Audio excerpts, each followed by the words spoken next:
Hello, everybody, and welcome to The Lawyer Show. I am your lawyer, Jeremy Rosenthal, and The Lawyer Show, so you know, is our weekly podcast for lawyers, by lawyers, about lawyers, where you can hear what your lawyer says about you when you're not around, and all the lies that we tell, all the exaggerations that we like to share. Name dropping is certainly expected and welcome, particularly the longer you've been practicing law.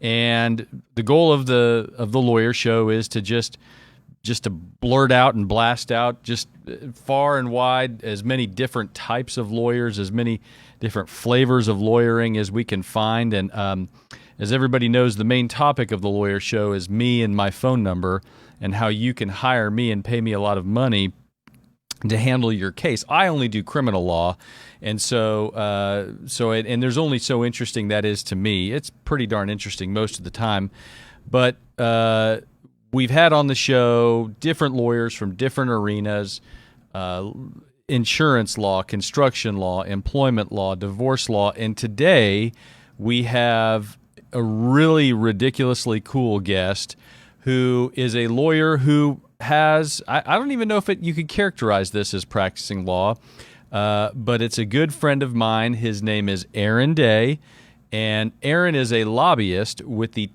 make sure I get this right, Aaron, the Texas Land Title Association. That's correct. Okay, and so today we're going to talk about how lawyers work in the legislature, and so Aaron is gearing up for what promises to be, I'm going to guess, a different type of legislative session that's coming up. And so anyway, welcome to the Lawyer Show, Aaron Day. Aaron, introduce yourself to JP, Kathy, and the crew nation. Well, hello, JP, Kathy, and the crew nation, and Jeremy. I'm Aaron Day. I am Director of Governmental Affairs for the Texas Land Title Association. That's my day job and my professional pursuits, and then I have a few side gigs we might get into. But you know, Jeremy, you wonder if it's considered a practice of law. I call it litigation for the lazy, because instead of arguing about what a word means, we just run down there and go change the word. Just go change the word. Yeah, that's right. And if only it were that simple. In some ways it is, in many ways it's not. But I often wonder why, we develop.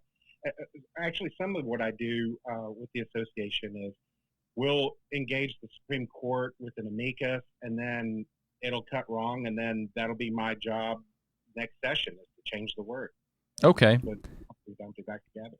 So let's kind of break this down a little bit for our audience, because we have a lot of folks watch, because again, this is kind of about lawyers, with lawyers, for lawyers.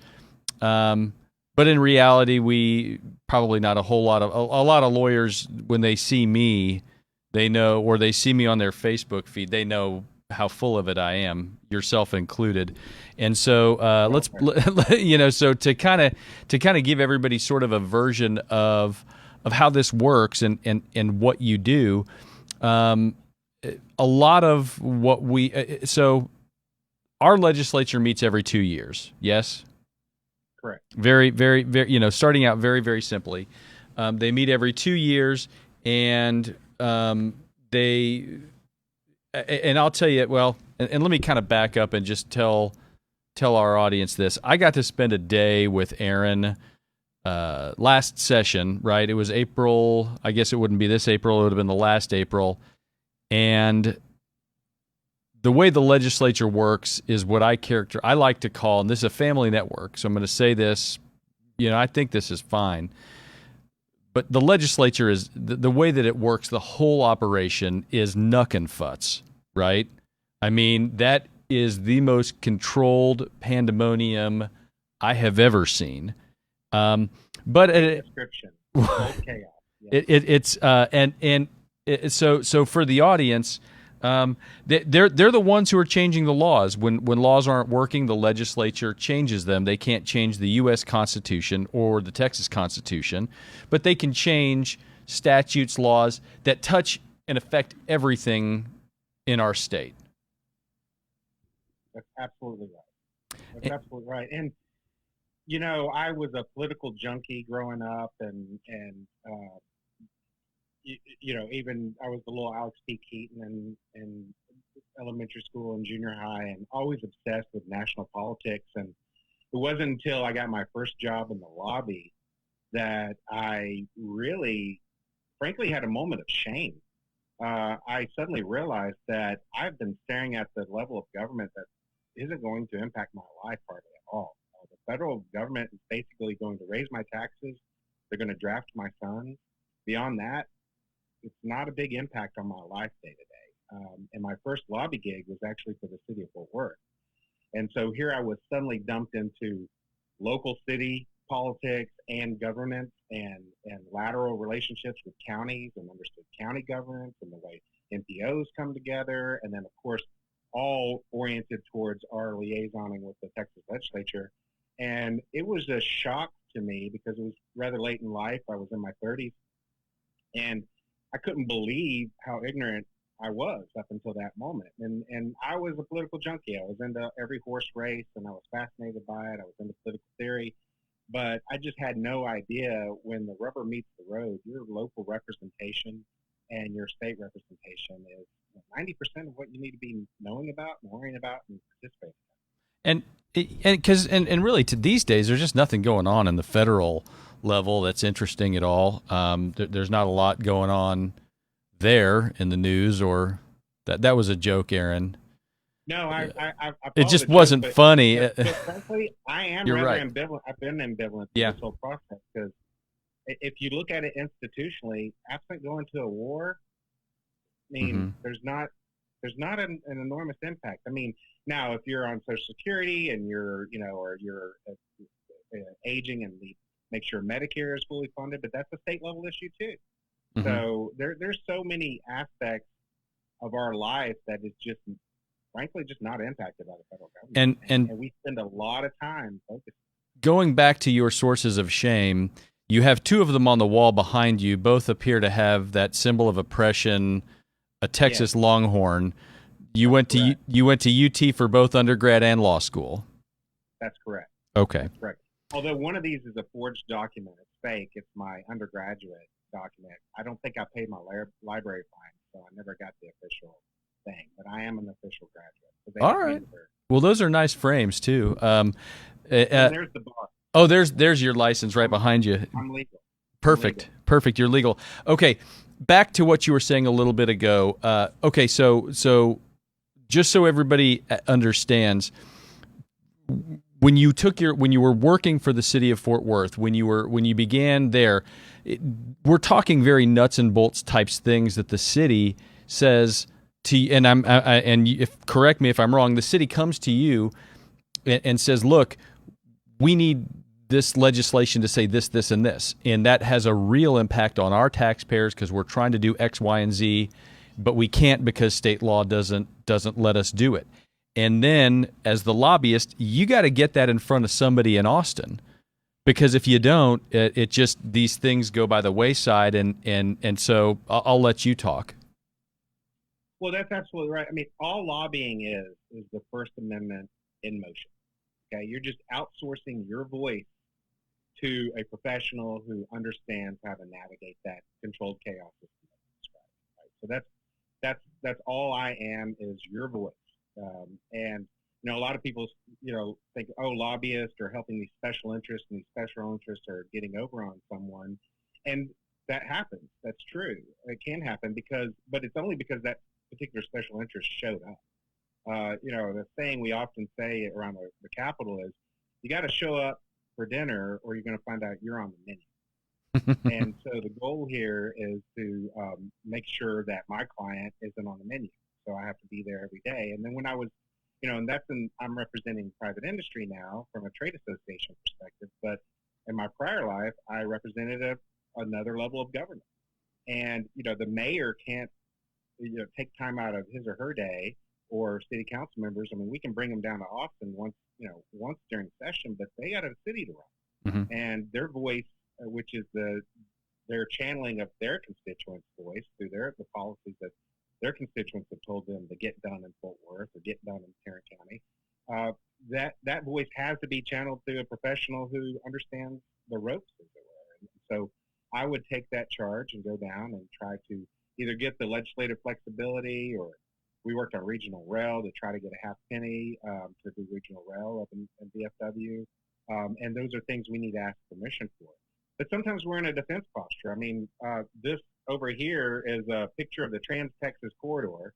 And that's something that, well, we eventually probably played a role in blowing up. But, you know, if you've ever gone up I-35 and you wonder, why does I-35 split into east and west?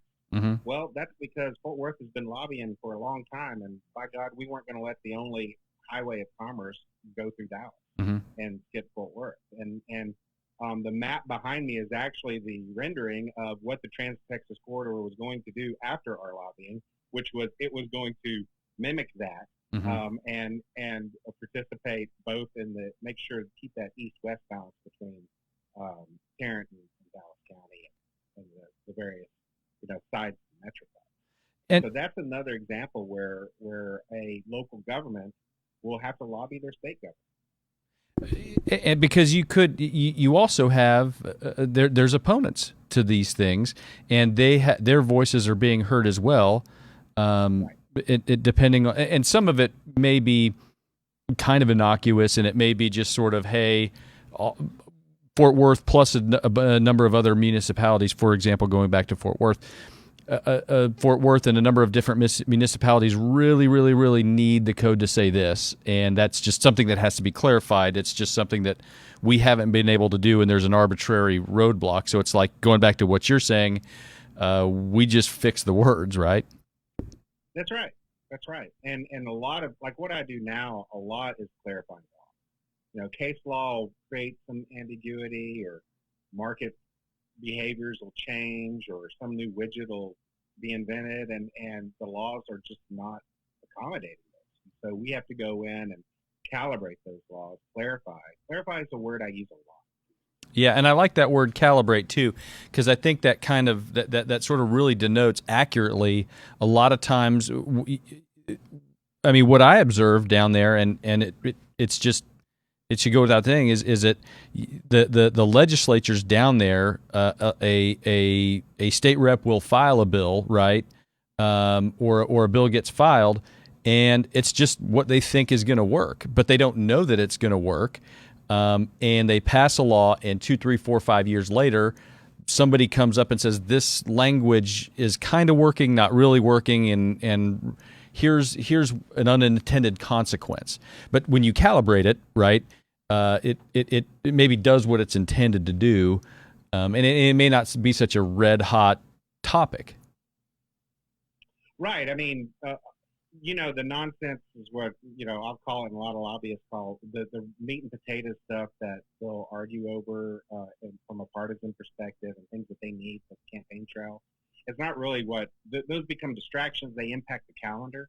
They grind the calendar down and impact your ability to get your bill through the process. But those things aren't, again, affecting the day to day and making the real estate economy work. The local governments have the ability to do what they need to do. Businesses, the certainty they need to function and take risks and make plans. All that non-sexy stuff is happening while we're, discussing. Well, I'll stay away from the issues, but the type of issues we talk about in papers. And so I mean, that's just there's a lot of that, and unintended consequences is a word I use a lot. That's my number one job, is to, in many ways, is to address unintended consequences of filed legislation, and that's inevitable. And so that's what you file a bill, and then you invite stakeholders. Like, for example, the bills I'm probably going to take to the legislature this session, we're not going to necessarily try to pass because it's COVID and a lot of uncertainty, but we want to start the conversation, and we want the input of all the stakeholders. So if I get a bill filed, then everybody can look it up on their computer, and everybody knows that there's a serious interest that wants to have this conversation, and that invites people to come in and weigh in on it, and we make it better, and we resolve those issues. We seek, as a stakeholder, as a special interest, I want to know how our proposal is impacting other interests. Because one, I want to succeed at the end of the day. Two, I don't want to create problems for other people. I mean, the goal in legislation, and that's been my operating philosophy as a lobbyist, and when we try to work these things out, is how do you make someone better off without making anyone worse off? And that's the basic Pareto economic approach that is the key to solving problems in the legislature. And here's so everybody kind of sort of is smelling what Aaron is stepping in. By the way, you're watching JP, Kathy, and the Crew Network. You can watch JP, Kathy, and the Crew Monday, Wednesday, Fridays from 9:30 or from 7:30 to 9 rather on Facebook Live. And getting back to what you're saying, my job as a lawyer is to slice that bill or slice your legislation apart, right? When I'm reviewing a statute and I'm arguing it in front of a judge, it's my job to come in and really parse it out and say, no, it doesn't mean that. It means this. And I'm trying to do that for the benefit of my client. And judges can disagree with me. They can agree with me. And if something isn't worded well enough, I can create an unintended consequence, and so you have to be very careful when the bills are being filed, when the bills are being legislated, and when they're being passed and adopted, that you have to be very careful, because you got to know that there are people like me who are paid to sort of not really do what the legislature wants it to do what my client needs it to do. Right. It's you argue the facts or argue the law, and you're talking about arguing the law, and that's right. And we have to anticipate that when we're drafting stuff. We have to think about, okay, what's the plaintiff's bar going to do with this? As an industry, we don't want to get sued, but as a stakeholder proposing legislation, we don't want to create ambiguity where people are just needlessly suing each other over a word, because we did not do a good job of making sure that the statute was as clear in its purpose as it possibly could be. And a client of yours, potentially, if you do clarify a law or assist in getting a law clarified, they pay you to do it. They save money on their own lawyers when they litigate a badly worded statute. Well, yeah, and I'll defend my profession here. I call it litigation for the lazy, and I guarantee you there's a lot of instances where if you just hire a lobbyist, you'll save a lot of money in litigation, because you can go up and solve a problem a lot cheaper with lobbyists aren't cheap, but some of that litigation goes on, and the protracted nature of litigation. One of the things I enjoy about my job, and why it kind of fits my personality, kind of like when I was mowing lawns as a kid, I always enjoyed the fact that I could start out with a overgrown lawn, and at the end I could look over it and I could see the impact that I had made. That's one of the satisfactions of this job, is that come June, I either won or lost, the bill passed or didn't, and I'll know exactly where I stand. And we can then live with that for a few years. So you can get a lot done in a short period of time by engaging the legislative process. Let's talk a little bit, because I also want, when we talk about a lobbyist and we talk about lobbying, it kind of goes back to what you were saying originally, which is people get this mental image of big fancy steak dinners, private jet plane trips to Vail, Colorado, with a bunch of politicians who were doing that, and what I observed couldn't be further from that. So let's talk and take through. Let's use the bill that we talked about last time, that you helped us with. That I hope maybe if you have a few extra minutes this next session, you can maybe help us push the rock back up the mountain, so to speak. But so the audience knows. I was involved in writing a paper, an academic study on a statute about organized retail theft, and and it was an academic paper. We had the assistance of the guy who wrote the thing was Professor Michael Braun from SMU's Cox School of Business. He's a stats guy, and what we were doing is on the organized retail theft, the way the statute was worded was ambiguous. It was and it allowed for a lot of interpretation, and Dr. Braun studied this throughout the state, did a tremendous amount of work, and found that African Americans, in particular, were the subject of more arrests based on that ambiguity, and so what we proposed to do was have legislation that kind of fixed that loophole, as it were, or I don't even want to call it loophole, but fix the bad language. And Aaron helped us do that. But to take everybody through it, because I think this is a good sort of case study to give everybody a really clear picture of what it is you do. There are how many bills that are filed each session? 46,000. 46,000. Okay. No, 426,000. So 426. Got it. Okay. And the legislature goes in session in January, right, of every odd year. Yes. Correct. And it's done April, May, June. Yeah. So it starts really, heating up. It starts in January. Starts heating up in late February. They really start getting cranking, and then it all kind of funnels down to the end of May. Mm-hmm. And a lot of these, and what I'm getting at is a lot of these bills that are filed are trees in the forest, and there's the thing can just sit there if nobody's really paying attention to it, and so what you were able to do was basically just get eyeballs on the thing, right?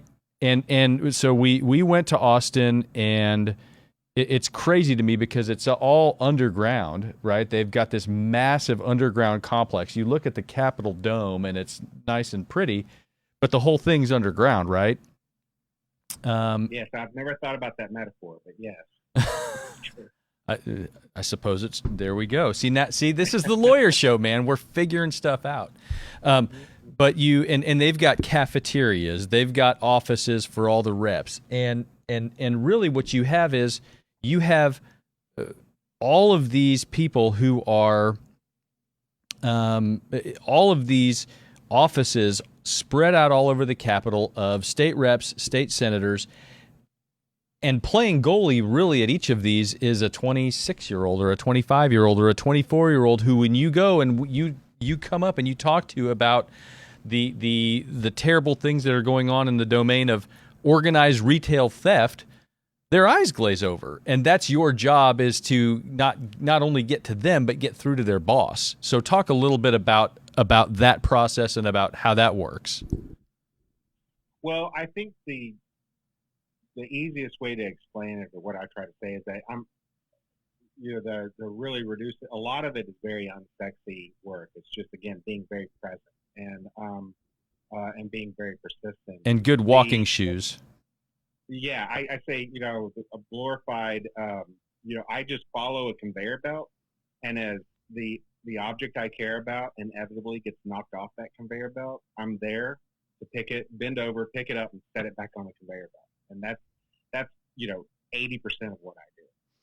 And because there are, the system is designed to defeat bills.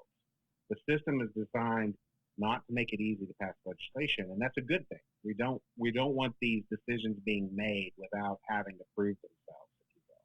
Okay, and so a lot of the failures or the traps in the system for a given bill are just procedural mechanics and human nature, and just a lot of literal hoops you have to jump through. And so as a result of that, you just have to have someone present, shepherding that conversation along.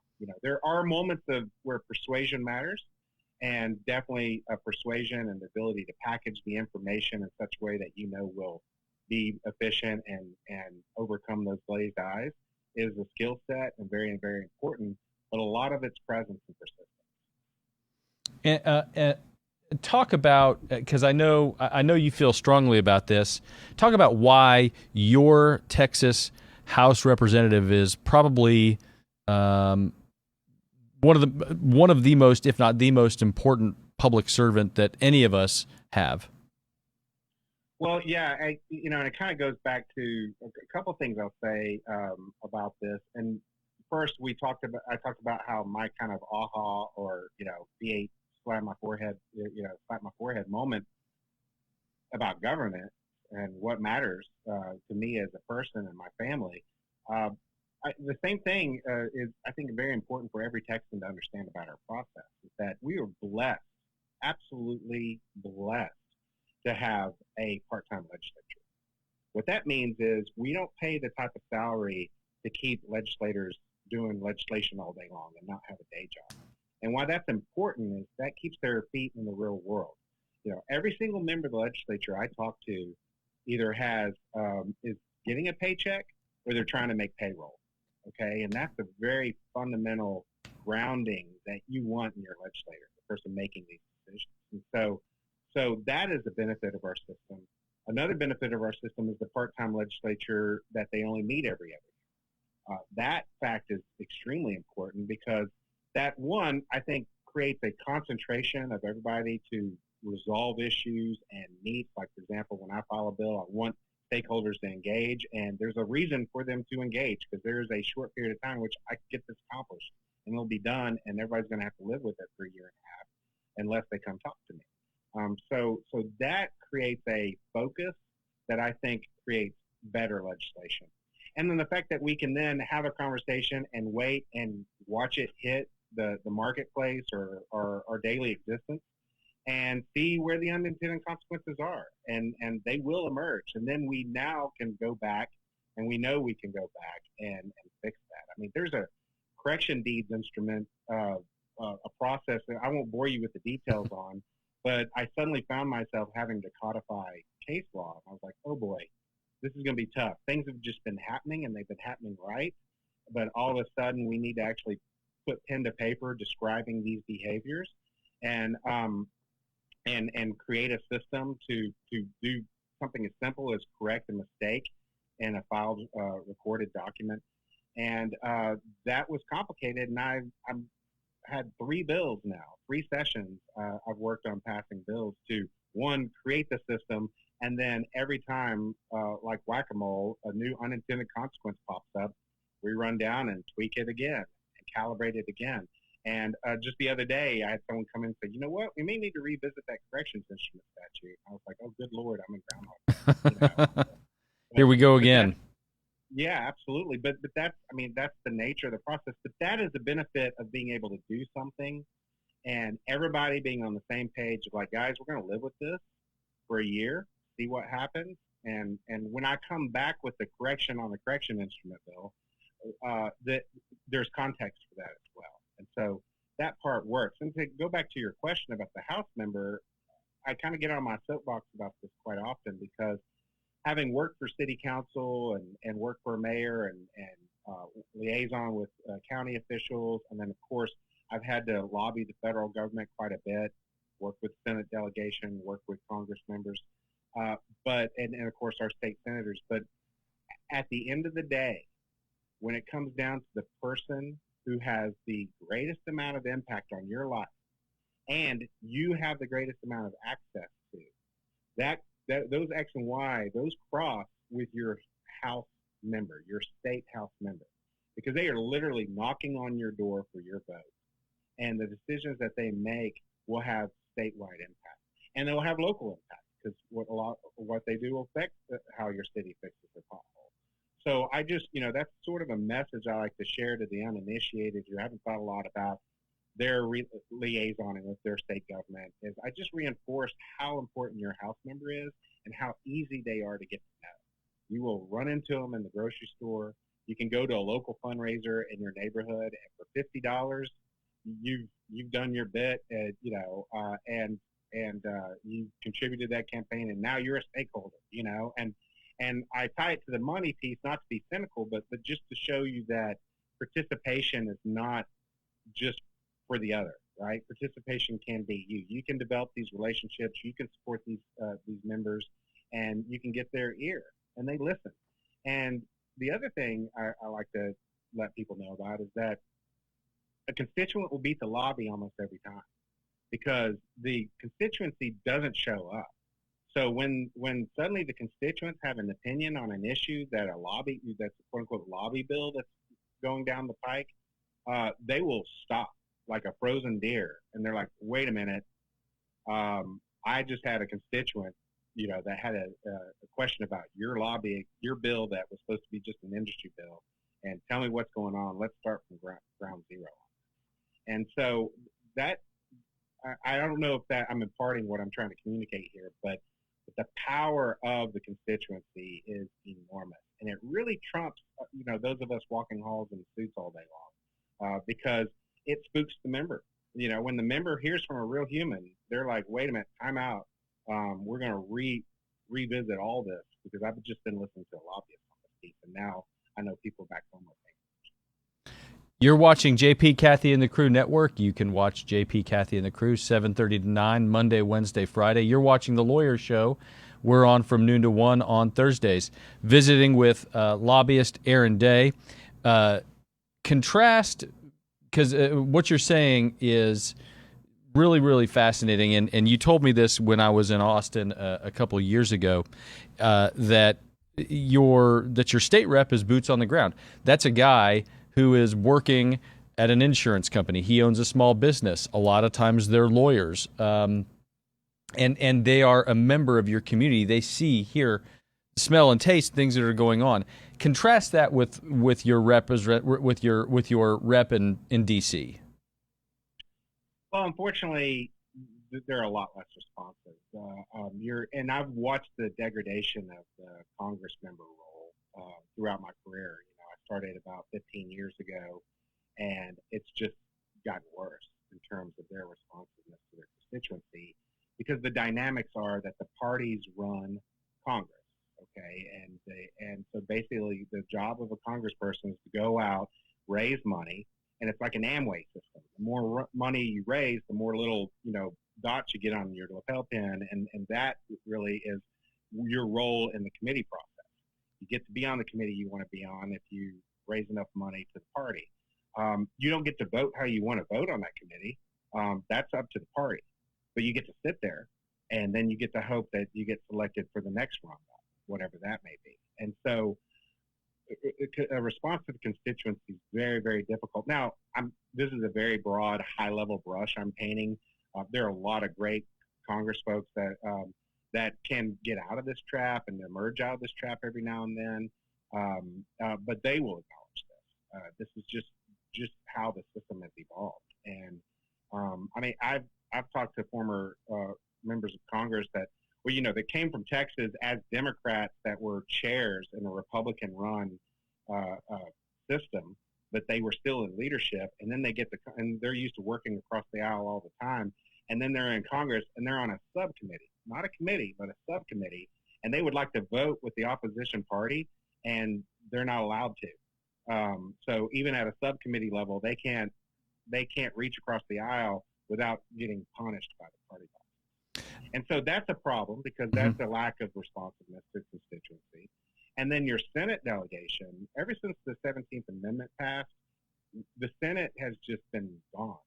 Now I'm from a large state perspective. Maybe the Vermont senator might be more responsive because it's such a small jurisdiction. But when you think about what it takes to run a statewide campaign and the resources and the lack of nuance, you're referring to at UT Law, you learned about things like this. At least you didn't go to Baylor Law. Anybody who watches the Lawyer Show on a regular basis knows my feelings about Baylor Law, Baylor lawyers, their ability to fix photocopy machines in 2-hole punches. At Texas, I think you probably actually learn. The 17th Amendment is, correct me if I'm wrong, is that direct election of senators to, instead of the state legislature appointing a senator? That's correct. Yeah, and so also, kind of what you're discussing too is that the in DC they're insulated. Your representative is insulated. They don't have a job here. They get a full-time paycheck in Washington. They come here basically as an ATM, right? To come back to their district and raise some money, but we can't. They get bopped on the head by their party boss. either party when they want to do something that just makes sense to do, and just because it's somebody else's idea who has a different letter behind their name, they can't do it necessarily. That's right. Okay. That's right. And it's so partisan they can't even order their own furniture from a central place. They order their furniture from their party in the Capitol buildings or in the Capitol offices, rather. I mean, it's crazy. That's the Jets and the Sharks, if you will. But where that impacts us is that means they're playing a different game than what we might need them for, and that's just an evolution that has been growing. And you're right. I went to UT, so I took all those and law classes, like American history and law. Whereas folks who went to Baylor learned how to sue people and do real lawyer work. But I'm still in my law ivory tower or my pink building.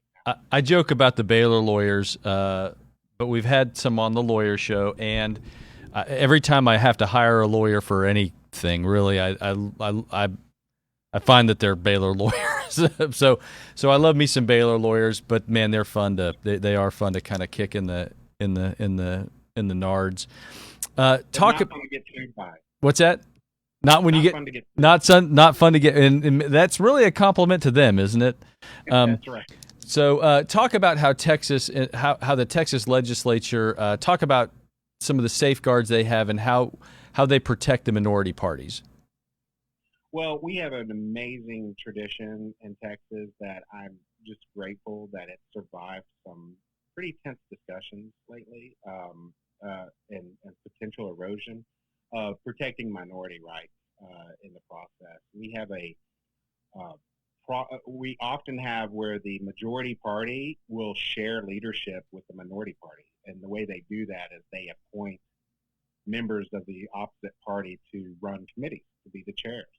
And that's an extremely powerful function, and that's an extreme power sharing. Now they're going to, the committees they care most about, they're going to make sure their people are in it. But it is really remarkable how we are not in a winner-takes-all culture in terms of the legislative process, and I think that serves us extremely well as citizens. And there's been some attempts to maybe erode some of that, but to the credit of the building, the culture has remained strong, and as we've had new speakers and new lieutenant governor, in the Senate, it's the same way. We have Democrat chairs in the Senate, and so that's a very important tradition and very unique to Texas. As I learned when I represented the city, I would go to the National League of Cities and hear about what it's like to live in other states. And there's many states, of course, down to the city hall level, that it's winner takes all. If you're not in the right party, you just simply don't have a voice, and consequently, your constituents don't have a voice. When we the day that we went down there, we watched the criminal. I forget the specific name of it. The Criminal Justice Reform Committee. Is that right? Jurisprudence Committee. Jurisprudence Committee. We sat there and watched them, and I was able to testify in front of them for a few moments. That was chaired by a Democrat, and that kind of threw me a little bit because they're the minority party. And that chairperson has a lot of stick. I mean, they control what comes up in front of that committee, and they can kill things they don't like. Right. And not only that, the day I was there, of every bit of legislation that we saw on the floor, I don't remember a single bill that was split evenly down party lines, as we might think that they would tend to do. I dropped my pen, but that's it was just a prop anyway. Let's talk about one of the votes that we watched, right? Because we watched a cannabis law that the Texas House overwhelmingly passed to turn possession of marijuana to a class from a user level quantity from what's a Class B misdemeanor, which is punishable by 180 days jail, to a Class C misdemeanor, which was punishable by a fine only. And it passed overwhelmingly with bipartisan support, with support from Governor Abbott. And then, as we saw, I was in the top roof deck. We were there together, and in the seating area. And there were a whole bunch of people who were ready to go commit Class C misdemeanors. They were so excited that that bill passed. Let's talk about cannabis, and let's talk about where you think that's heading this next session. Well, yeah, let me bring you up with a little bit of history and also plug a few organizations that I think anybody concerned about this issue should become familiar with. I've been very passionate about this issue because I'm passionate about all things civil libertarian. Criminal justice reform is close to my heart. And one of the most significant moves we could make towards criminal justice reform is the first decriminalization of marijuana, eventual legalization of it. And of course, I don't need to go on and on about the merits and all the constituents that would benefit from it. But I'd like to take this opportunity to maybe dispel a few myths or conventional wisdom about the state of Texas and the cannabis conversation. But so I don't forget, I definitely want to mention that we've created, me and some other lobbyists have created the Texas Cannabis PAC. Okay, and so that's texcan.org, or I'm sorry, .com. So TEXCANN.com. See, now I need my pen, Aaron. Okay. You do need your pen because you're mentioning this, and JP, Kathy, and the Crew Nation, they're writing this down. So say it one more time. Texcan.com. That's TEXCANN. Texcan.com. Okay. Texcan.com. Yeah, go ahead. What is it? Yeah, well, so that's a political action committee, okay, which is the third leg of the stool that you need for any form of advocacy.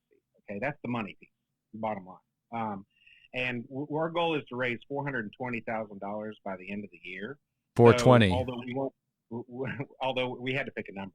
Well, why not 420? Keep going. Exactly. But and I can't believe that was hit the forehead moment, because I'm like, should we say $500,000? No. And I don't want to derail you, but 420 is what, National Marijuana Day? I don't know if that's the name of it. Yeah, there's lineage to why that number's associated with marijuana use. That I think for years they said it was like the call that people in LA would say if they saw marijuana smoking in progress or something like that. Okay. But it just entered the culture, and it's 420. So you're aware, in the criminal justice realm, 420 being the national, the number and the day, April 20th. So at the courthouse we joke on 420, and then on 421 the courts have dubbed National Random Drug Test Day. So anyway, keep going. The $420,000. Yes, yeah. So, and that's a goal. Really, I mean, to be a healthy pack, I'd like to be north of that. But you can start making a difference in achieving some goals even at a smaller level.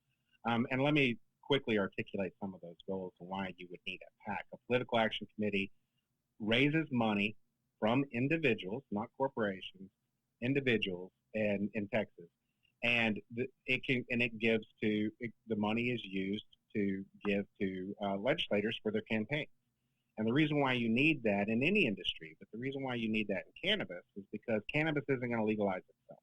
Okay, and so I do want to talk about some of the history of the cannabis conversation in Texas. But let me first talk about the mechanics and the difficulty of cannabis legalization, and the reason why I think only one legislature, there might be another legislature that I'm not aware of, that has passed cannabis legalization, and that's Illinois.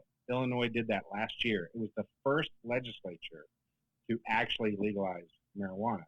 The reason why that hasn't happened, although you're like, well, wait a minute, Aaron, aren't there a bunch of states that it's legal or they have medical or something like that? And every single one of those states, the process was a issue and referendum. The only other legislature that did anything was Vermont, did a decrim bill in, I think, 2008. Okay. And I could real briefly talk about the game theory there, because obviously the people want it. It polls off the charts. It's not a partisan issue. Republicans and Democrats support it. So these Democrat states are also not legalizing cannabis. And the reason why is because if you think about where you sit as a legislator in the representative not the pure democracy of the issue referendum, but as a representative, you're like, I could vote for this, and I see it's going this way, and I'm convinced on the merits. But if I vote for this, I'm taking a risk, perhaps at the primary level, because there may be a very small group of people that are passionate about this, and they either may run against me, raise money. It may just be some unflattering flyer at the wrong time, or that happens during my campaign. So why do I want to take this risk? Why don't I just wait for this to become inevitable, and everybody just does it reflexively, like they did in Illinois? It became inevitable there, and so that's really the challenge to getting this done in the legislative process. And in Texas, we do not have issue and referendum. If it's going to happen, it's going to happen through the legislature. Okay. And as I recall, what happened with this one bill was it passed the House, had the governor's support. And again, the bill didn't legalize it. The bill didn't decriminalize it. The bill, what the bill did is it lowered it, right? But the bill had, again, overwhelming support, but it died in the Texas Senate, and is that because the lieutenant governor didn't want to take it up? Why did it die in the Texas Senate? I think that's a conclusion you'd probably draw by the fact that he didn't refer it to the committee. Okay. That's a procedural step that is his purview. Before something goes to committee, the lieutenant governor has to say, I'm assigning it to one. And if you don't assign it, then it can't go any further. And that's another example, back to our kind of legislative 101. There's so many choke points like that in the process, where individuals can express their will on a given bill and just simply keep it from going further. That could be a chair of a committee does the same thing on it. So yeah, that's how that process works. And so to overcome that and to get everybody's attention, it needs a lot more energy and activity going towards it. And I just want to emphasize too, in Texas, you saw a bipartisan process, right, in the House. It was a Democrat filed the bill, lots of Republican votes, a Republican majority. They passed it resoundingly, and so in fact, as part of our cannabis history here in Texas, the most radical bill ever filed in a state house or state legislature has been filed in Texas. A few sessions ago, Representative Simpson from behind the Pine Curtain, a very conservative, very Christian conservative member of the legislature, filed a bill that simply struck the word marijuana from the statute. So that by default, it would have been regulated the way we regulate jalapenos or tomato plants. And so that is a very, very radical approach to marijuana, brought to you by a conservative, extremely conservative member of the legislature. And that bill actually passed out of committee with a Democratic chair and Republican co-signers. So it died in calendars, which is another one of those little technical holes you can fall in. And so that's a committee that decides if something gets heard on the House floor or not. So there's it got stopped in another choke point, but the fact that it passed out of committee with those votes, extremely significant. And that bill, like I said, would have made it like marijuana prohibition never happened. The government doesn't have an opinion on marijuana if that bill would have passed. And there's so many, and one of the reasons I wanted you on the show, there's so many parallels between what you do and kind of what I do. I work at the courthouse, right? And there's 18 different rooms, right? 18 different little court. I say they're not little courts. 18 courts that all have their own subculture, and they all have their own kind of ways of doing things, their own calendars, and we're sort of responsible for shepherding people through each of those ecosystems. The ecosystem, your playground, is kind of the same thing. You go to this really massive complex which has 8 million people running around it, all in different directions. You've got 4,000 to 6,000 bills that are anywhere between white hot, radioactive, don't touch this thing, anywhere to just a tree in the forest, and everywhere in between. And like you said, there's these pitfalls, these choke points. And you have all these other folks who are there to in some instances derail you. I have an opponent in my cases, right? I've got the state of Texas who's an opponent in every case, and so really it's there's just a lot of parallels there that I find, and really what you need, in my experience, to be successful in navigating this is a good stiff drink of gin at the end of a really hard day, and you know a touch about that. Yeah. So let me wrap up the marijuana piece on and um, is that it's important to have the third leg of the stool, which is the money piece that sends all the right signals to the legislature that this conversation is not going away, that the cavalry's coming in your primary if you take a tough vote, that type of thing. So it's very, very important. It's not going to happen without it. But there's other legs of that stool, and I would encourage people to get out the pen again. InformedTexas.org is sort of an umbrella organization, Informed Texas, and that is folks from Normal and Texans for Responsible Marijuana Policy. Our groups are coming together under that shared purpose of InformedTexas.org. So if you're interested in that subject, I encourage you to look at them. And those are the other legs of the stool. Those are boots on the ground, and also the lobby piece as well. Both the grassroots and the professionals in the building. So I want to emphasize those as well for your audience. But also, yeah, thanks for mentioning my favorite libation, gin, because that's the side gig I referred to. I have a gin or a distillery that we started out with gin. We're not a gin distillery solely. We make a lot of liqueurs. We made the first Texas Amaro, and we're about to do another exciting liqueur that I may explain in a moment. But that's Revolution Spirit. And we're out of Austin, and we're statewide. You can get Austin Reserve gin. It's the only gin with Austin in its name. You can get that up in North Texas and all throughout Texas. And our coffee liqueur Cafecito. So that's my commercial. I'm glad.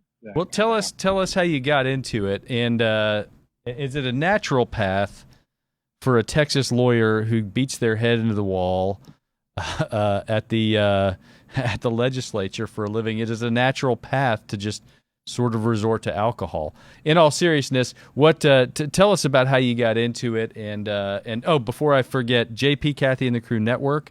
You're watching us. This is the Lawyer Show. We're on between noon and 1 on Thursdays. You can watch JP, Kathy, and the Crew between 7:30 and 9 Monday, Wednesday, Fridays. How'd you get into distilling gin? Well, I was ready to do something entrepreneurial again. I think I started a business after law school, and that explains how I stumbled into the lobby years later. But I was ready to approach, humbly my wife again and say, hey, can we take some risks? And I have another crazy entrepreneurial idea I want to pursue. And alcohol made a lot of sense. I'm definitely the building, although it's dried up quite a lot over the years, it's still, that's part of the culture. But also I wasn't afraid of regulation, and I was comfortable with that. So a regulated industry kind of made some sense for me. But also I could do something where two goals. I wanted to sell something or make something that had nothing to do with words or ideas or concepts. It was, something that you can intrinsically like and not have to like me to like it. And then the other piece of that is I wanted to still get my creative yayas out. I wanted to do something where we're making new things and interesting things. And distilled spirits kind of checked all those boxes. And so I started that process about 8 years ago with my co-founder. And at the time we wrote our business plan, you could not buy a bottle at a local craft distillery. You could not buy a bottle on site. And so the first thing we recognized is that some laws needed to change. And so my partner and I worked on getting folks in the room and helping to launch the trade association for the craft distillers. And now I'm involved with the political action committee, the PAC, for the local craft distillers.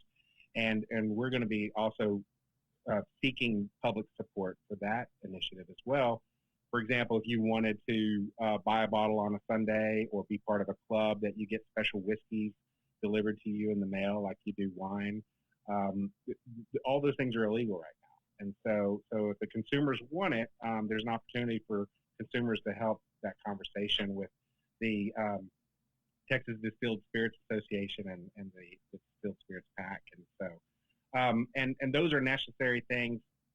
It's really interesting. That's how I stumbled into the business. I looked around and said, I'm going to try this and put these pieces together.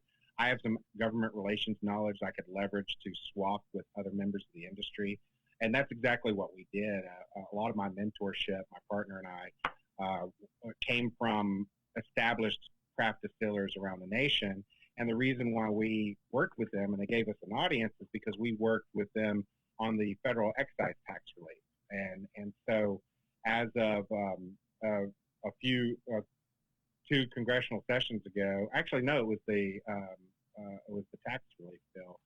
We were able to catch a ride on that bill, and we got federal excise tax relief, which prior to that, as a small craft distiller, I was making tax, and then there was some alcohol left over. And this bill radically changed that for us little guys. And that was a result of also helping co-found and work on, along with my co-founder, the National Trade Association for the little craft distillers. So we, I share all those details with you because I'm still basically in the GR business, even though we're making hooch. Well, it's not like we're in Kentucky and you're making this out of your bathtub. I think you're doing a touch better than that. I'm guessing. I've enjoyed some of your gin, and it seems to be. It looks real. It's pretty cool stuff. It's a going concerned, and it's going and I'm concerned. That's the way I indeed. You are also a mule dog. Correct.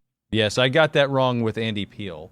I called it moon dog, and he about bit my head off. But you were a mule dog. That is, you went to Martin High School in Arlington, USA.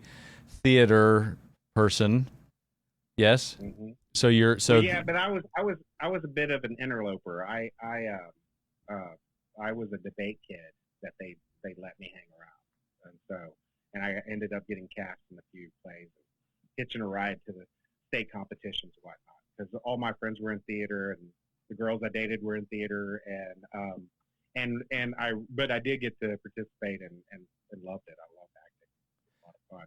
But there was always kind of, there was always one eye raised that I was the speech kid. Mm-hmm. Well, it never hurts. It never hurts to exercise your artistic sort of juices, right? And I mean, right. I joke that I'm an actor that makes a little bit of money, and so that's sort of how that works. We've got about 2 minutes left. Tell us about tell us what we can expect this next legislative sessions. What are going to be the white hot issues at the Texas House and Senate? I think it's going to be. There are going to be people challenging the governor's authority in COVID, but then there's going to be people challenging the lack of authority of local governments in COVID. So I think those conversations will probably wash each other out, but it's going to take a lot of time. I think the budget is going to be a big issue. We have some holes to fill, and those are always tough conversations. So I think the budget and then anything towards COVID response that anybody can agree on, those are going to be the big ticket items. And it remains to be seen how much interfacing can be done practically with the public, and that'll discipline the conversations as well. Because again, people, as much as we have the images of the smoke-filled rooms, you don't want to proceed with a lot of legislation that you're not getting proper input on, because that actually comes back to bite you as a stakeholder. Oh, and I'm glad that reminds me, amongst all you lawyers, I'll defend my profession again by saying we are the most honest part of advocacy, because if we ever lie, we are in trouble. Right. We're over. You walk into an office, and if you don't represent things the way they are, then you're done with that office. And but I don't know what kind of offices I'm going to be able to walk into in this COVID context. So we'll see what happens, but all eyes are on the budget, I'd say. The eyes of Texas are on the budget. Well, ladies and gentlemen, this wraps up a ridiculously successful episode of the Lawyer Show. We can't say that about all of them, but we can say that about this one. Aaron Day, thank you for being my guest, and so long. Have a good afternoon. Cheers. Happy trails.